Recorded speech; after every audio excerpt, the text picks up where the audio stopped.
Hello, everyone, and welcome to day one of the Black Beauty Breakdown, a Black woman's guide to uncovering the connection between beauty, products, and breast cancer. I am Pastor Rhonda, a community board member of the Bench to Community Initiative and the founder of Celebrate Life Cancer Ministry, a proud partner of this event series. I am so happy that you are here taking time out of your busy schedules to join this important conversation. This event is created by Black women for Black women because our health deserves attention, protection, and action. And before we get started, why don't we just enter just a short word of prayer?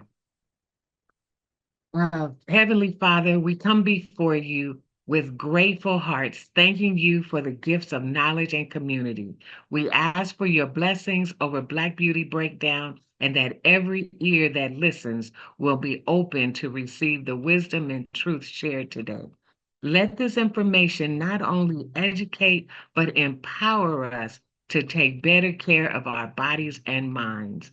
May we be inspired to share what we've learned with others, spreading light and love.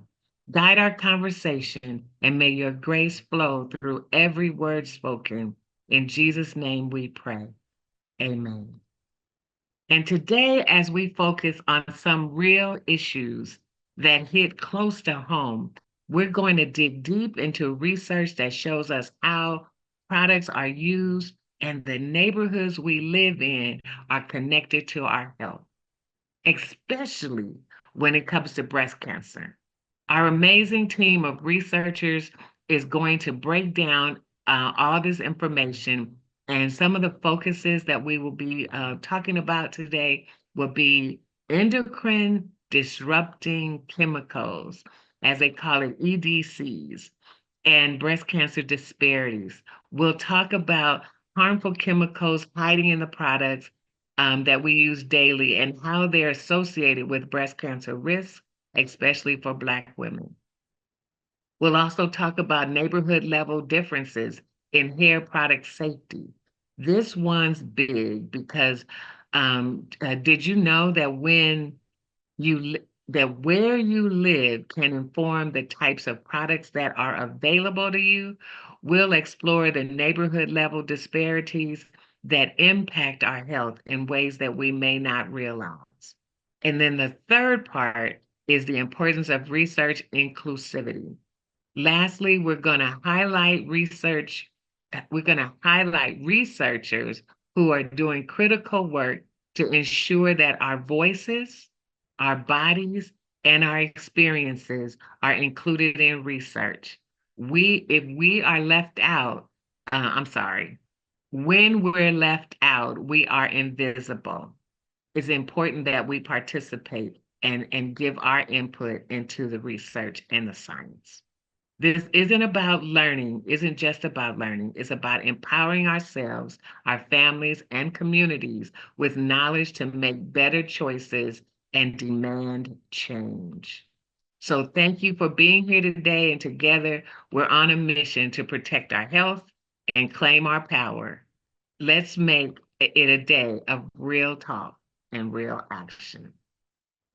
And to kick it off today, it is my honor to introduce the woman responsible for bringing us all together, a remarkable leader who has been the forefront of this movement to protect and uplift Black women's health.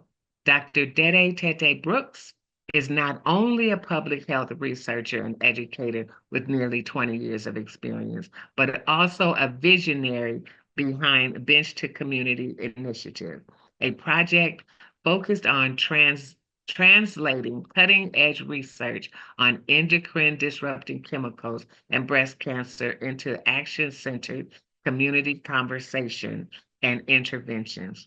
Through her groundbreaking work on breast cancer disparities, Dr. Dede has brought research directly to communities most affected by these issues, our community. Her passion for improving health outcomes, especially for Black women, has shaped this entire symposium series. I cannot think of a better way to ground us in this moment and to welcome you all into the movement we're building than with her words, her presence, and her why. Please join me in welcoming Dr. Dede. Thank you so much, Pastor Rhonda, for those beautiful words of affirmation. And thank you so much for being a part of this movement, this Bench to Community initiative.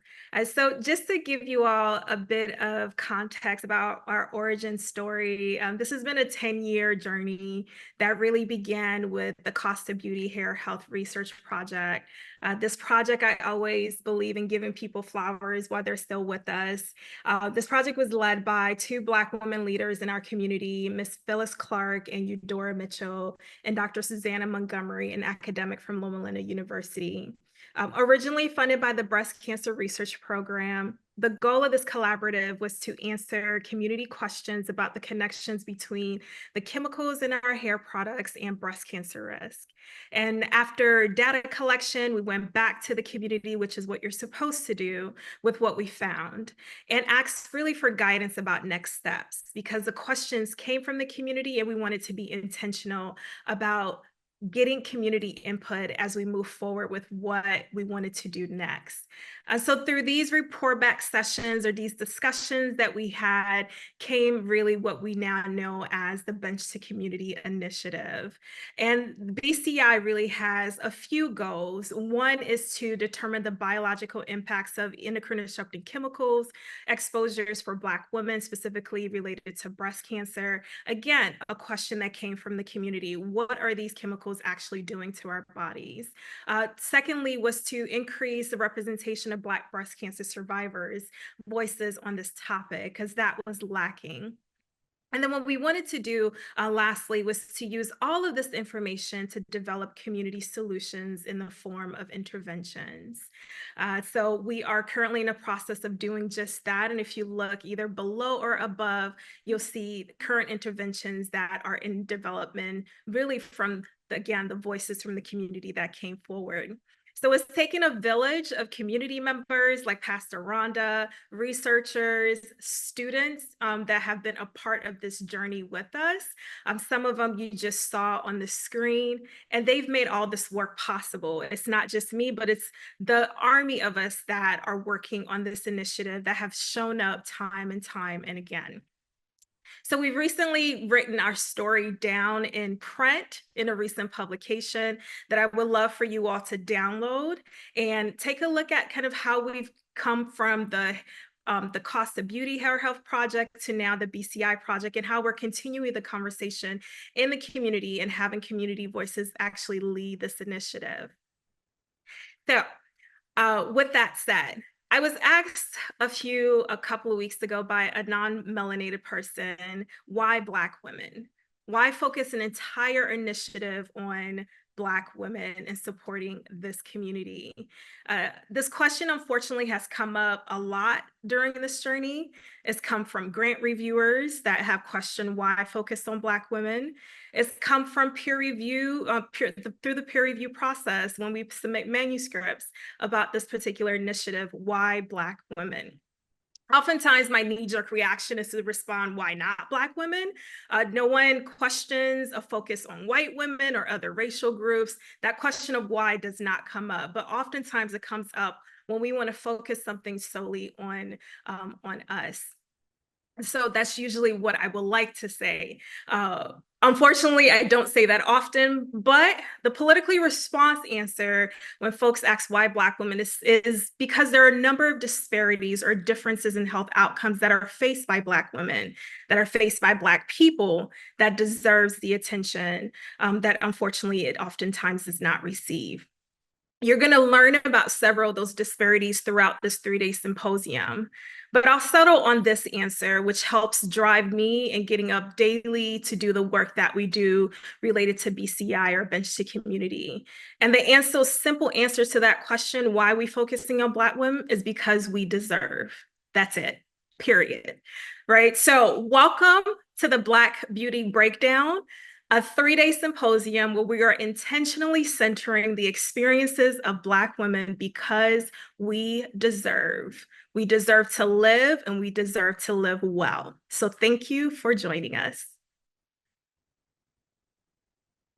Thank you, Dr. Dede, for that passionate introduction and letting us know why we're here and how this entire initiative got started. So joining Dr. Dede this morning will be two phenomenal women in charge, leading the charge in health, beauty, and breast cancer awareness. So first, we have Dr. Jasma Tapia, a dedicated researcher whose focuses on how the everyday products that we use impact breast cancer risk, particularly in Black women. Dr. Tapia's research has been instrumental in linking estrogenic endocrine disruptive chemicals found in personal care products to breast cancer progression. And alongside her, we welcome Tia Tomlin Harris, a survivor and fierce advocate for the Black women's health. After overcoming triple negative breast cancer, Tia found a sisterhood in My Breast Years Ahead and the co-founder of My Style Matters, a nonprofit that supports underserved families impacted by cancer. Tia's mission is to move our community from breast cancer awareness to action. Together, these three ladies will now have a discussion on empowering Black beauty, your guide to hair products, and breast cancer awareness. Welcome, ladies. Thank you, Pastor Rhonda. And thank you, Dr. Dede, for having me here. And thank you for putting on this amazing event. It's so needed, and I agree with you. We deserve. Next slide. So I want to talk about breast health and why it's important. You know, we hear the stats often. 1 in 8 women will be diagnosed with breast cancer in their lifetime in the US. But every 2 minutes, a woman gets diagnosed, and every 13 minutes, a woman dies. But we often think about this disease as a woman's disease, but truthfully, men get breast cancer too. As a matter of fact, if we can go to the next slide, men get breast cancer at the rate of 1 in 726 will be diagnosed. So this is not only a woman's disease, this is a people's disease, and we all need to take action to address this issue. And I talked about women, but we also, and I talked about men as well, but we also have to think about those who are young. We call these the AYA community, or the adolescent and young adult community. As a matter of fact, they account for 5.6% of all invasive breast cancers in women. And this is the age of 15 to 39. So again, I reiterate, this is a people's disease, not just a woman's disease, not a man's disease, but it's affecting all of us.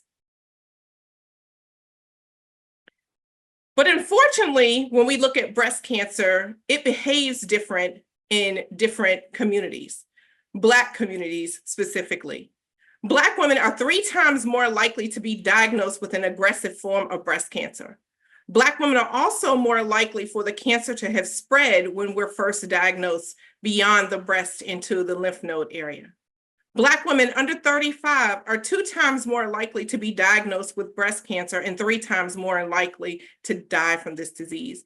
And sadly, after many of us have rang the bell, 39% of us are more likely to see cancer come back. Let's talk about metastatic breast cancer. This is stage 4. This is what many may call the end stage. Early stagers, 1 in 3 early stagers will later go on to develop metastatic breast cancer. And sadly, Black women are 61% more likely to develop metastatic breast cancer. And de novo, that's the first time you're being diagnosed with breast cancer. 5% of those initially diagnosed with breast cancer will be stage 4. And then Black women specifically, we are 58% more likely than white women to be diagnosed with stage 4 breast cancer the very first time we hear those words, it's cancer.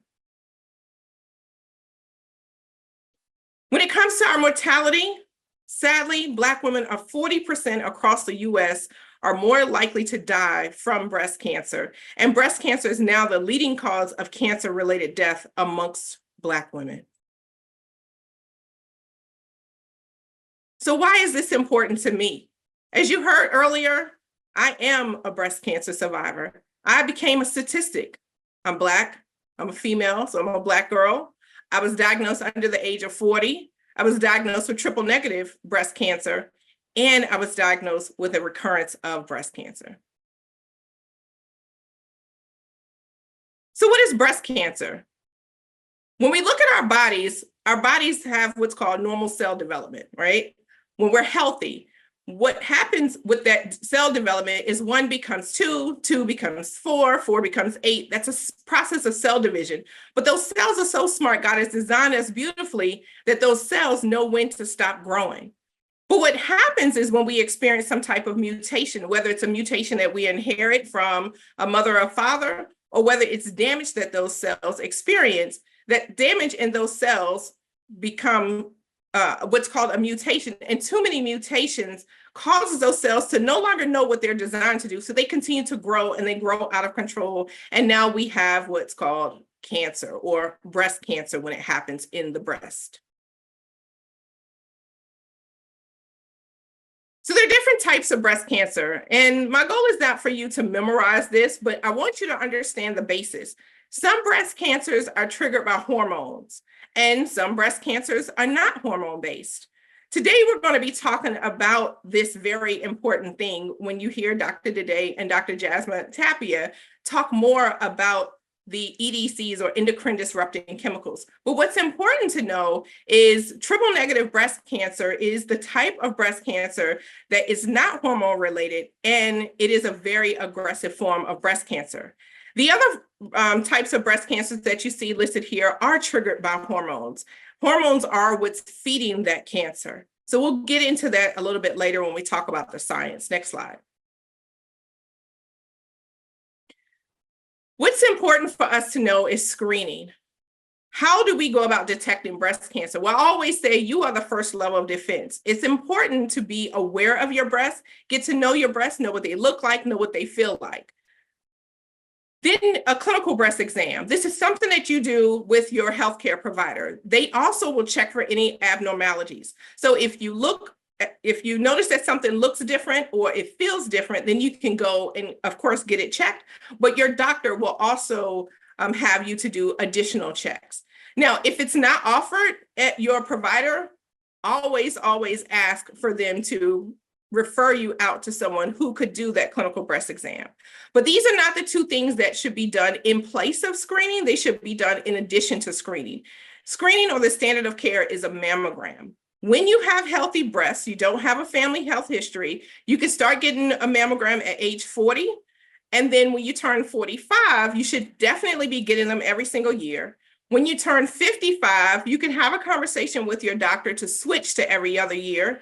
And then at 75, it's not recommended.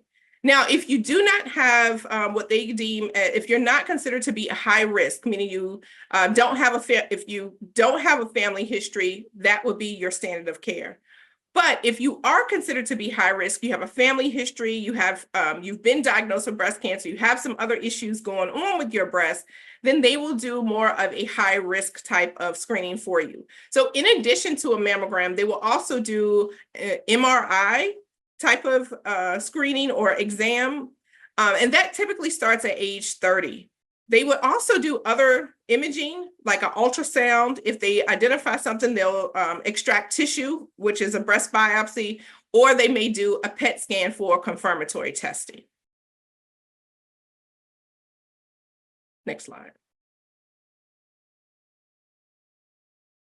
Now, what's really important here is getting back to the self-breast exams. You are the first level of defense.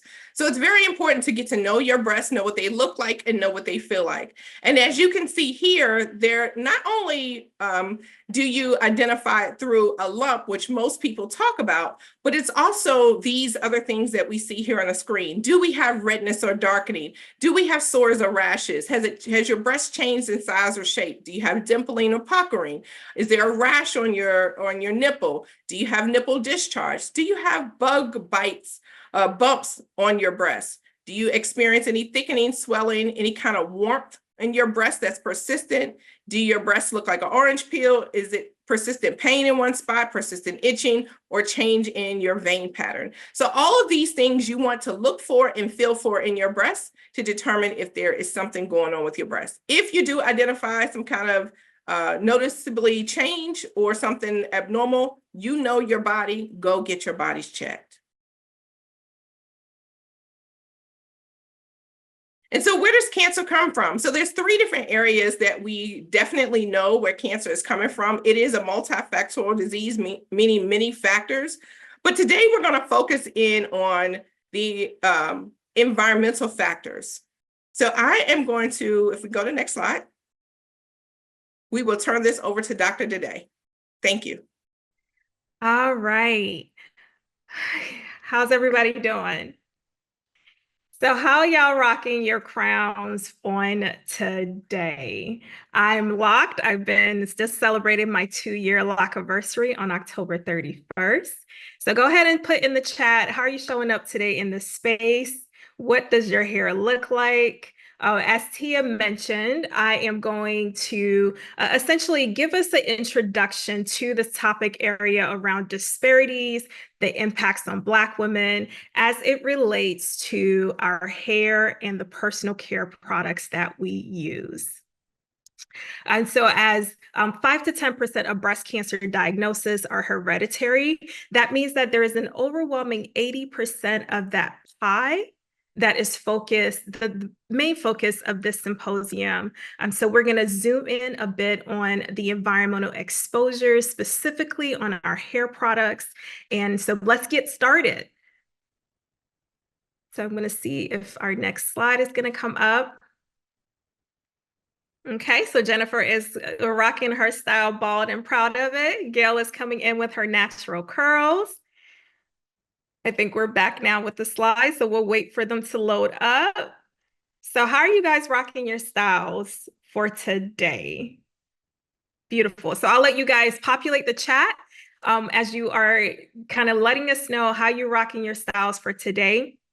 As we relate this conversation back to our hair, I'm going to have Ebony go to the next slide.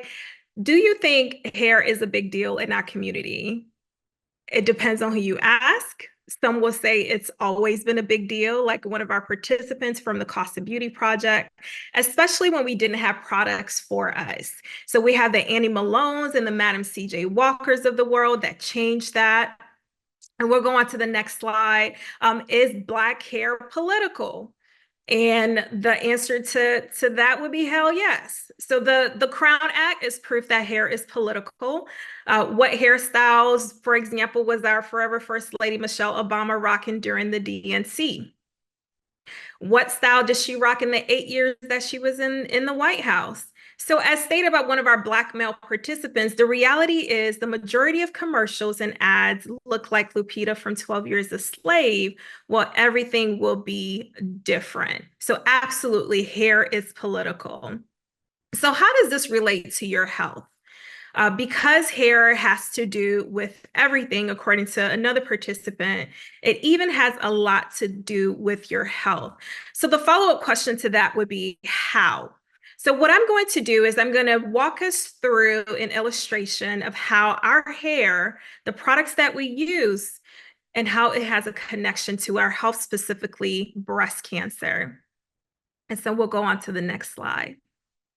So in 2018, Breast Cancer Prevention Partners tested 140 different products that included personal care products as well as cleaning products. And out of these 140 different products, one particular product was found to have the most hazardous chemical. So we'll wait here on the screen for a second. And I want you all to take a guess. Which product from 1 through 10, so these were rated the most highly toxic products that were tested out of the 140, but one of them stood apart. Which product do you all think, just using the chat for me, did you think came out on top?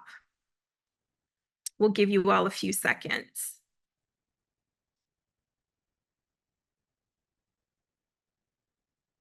We'll go ahead and go on to the next screen.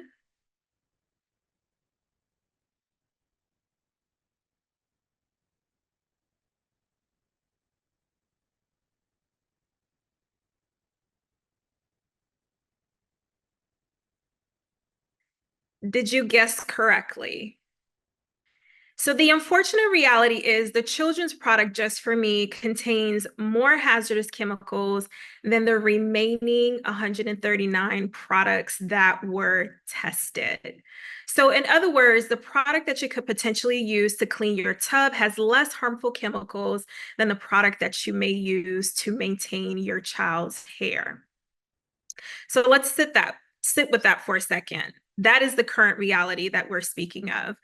There are 3 things that I want you to pay attention to on this particular slide. One is the total number of chemicals in the products you use daily is not the same as the number of ingredients that are listed on the bottle. For example, there are 196 chemicals in this one product versus the 29 ingredients that are listed on the bottle. Takeaway number 2 is some of the chemicals with the highest health hazards like phthalates and parabens are known endocrine-disrupting chemicals. For instance, there are 24 of the 196 chemicals in this Just For Me product have been linked to chronic health concerns, including cancer. And then the third takeaway is that the high number of chemicals and health hazards is partially due to fragrance contained in these products. So fragrance is one word that means dozens to hundreds of chemicals that you would never see listed on the bottle because it's protected by a trade secret. So we'll go on to the next slide. So what we know as it relates to EDCs, endocrine disrupting chemicals, and Black women is that we carry the burden of EDCs or endocrine disrupting chemical exposures found in hair and other personal care products. We tend to use these products prior to the age of 13. Hair oils and relaxers have been associated with early menarche, which is a breast cancer risk factor. So these are some of the work by Dr. Tamara James Todd, as well as Dr. Jasmine McDonald. And hair dyes have also been associated with an increased risk for breast cancer. And these are some of the information by Dr. Dana Llanos from the work that she's doing in this space as well. And as we go on to the next slide, what we also know is that parabens, which are preservatives or known EDCs found in these personal care products, have also been found in higher concentrations in urine samples of Black women. These chemicals have been shown to increase cell death, decrease cell death, and alter gene expression of breast cancer cell lines. And as we go on to the next slide, I'm just going to give you all a few different factors or examples of how the literature is stating related to how hair dyes relaxers are related to breast cancer risk. So in general, we know that hair dyes, the use of dark shades of hair dyes, the permanence of use and the frequency of use, and then whether you apply the product at home or if you go to a salon where it's applied by a professional, all of these various different factors have been associated with an increased risk of breast cancer. This is a very similar story with the use of relaxers and breast cancer risk. And essentially, the use of these relaxers or hair straightening products may increase your breast cancer risk depending on the usage, the length of time of use, and the application by a professional or doing it yourself at home. So what I'll do now is I'll pass the baton over to my colleague, Dr. Jasmine Tapia, to continue our discussion on EDCs and breast cancer with the focus on parabens with results from the Bench to Community Initiative.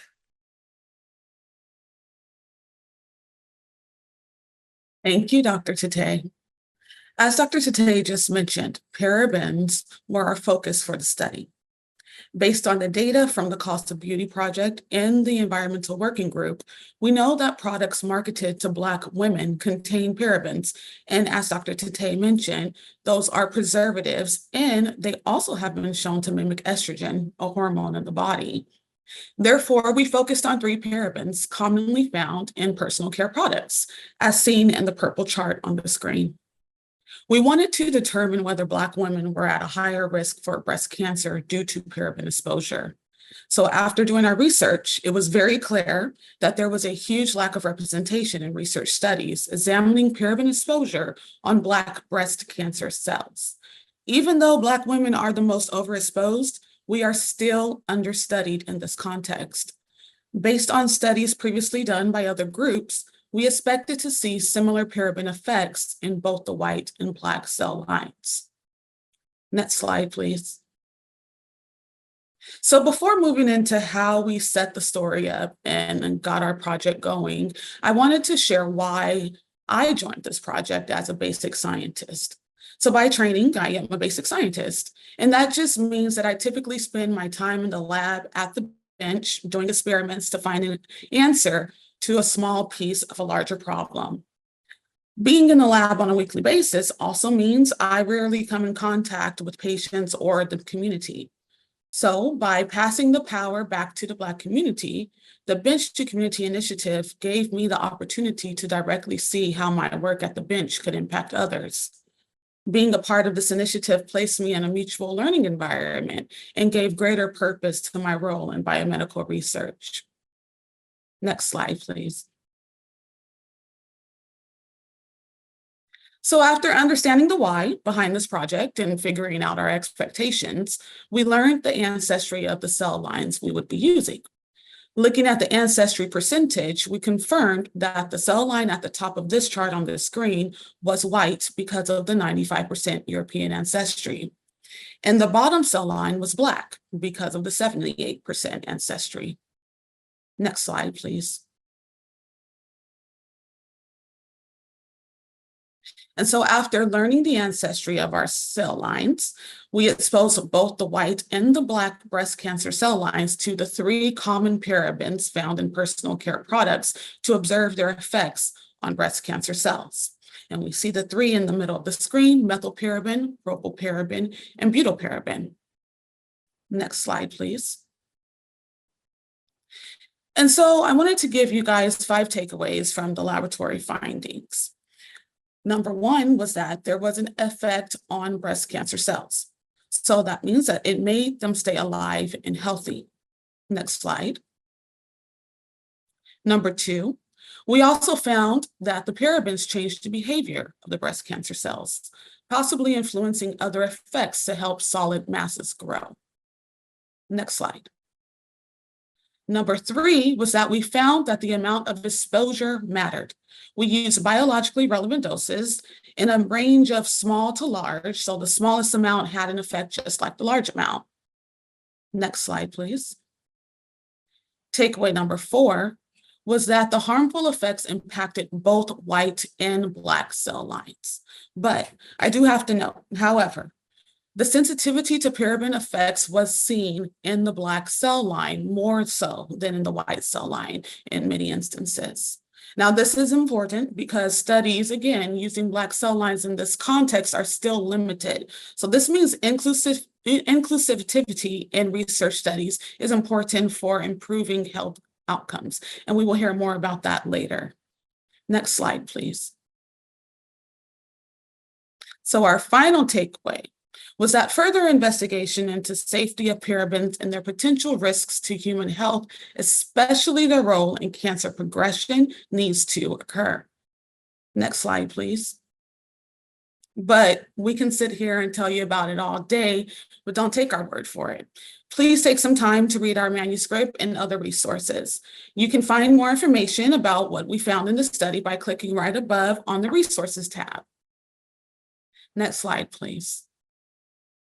So to conclude, the significance of this initiative emphasizes the importance of translating research findings into actionable information. It also highlights the need to help individuals make informed decisions about their health. And lastly, it aims to guide people in making informed choices regarding the products they use. Next slide. Finally, we want to leave you with a few take-home messages that align with what will be presented over the 3 days of the symposium.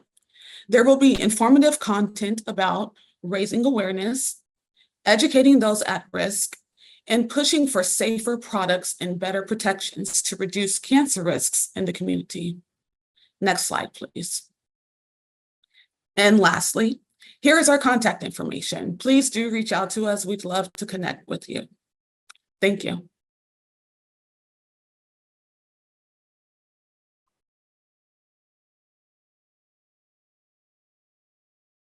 All right. I'd like to thank each and every one of you, Dr. Tede Brooks, Dr. Tapia, and Tia. I want to make you Dr. Tia. This was such a real and informative conversation. You've broken things down in a way that is not just eye-opening, but really helps us to understand the connection of our breast health and our products that we use every day. And we are going to take some time a little bit later to ask a few questions. But in the comment sections, we did have individuals who responded. Thank you so much for this important work.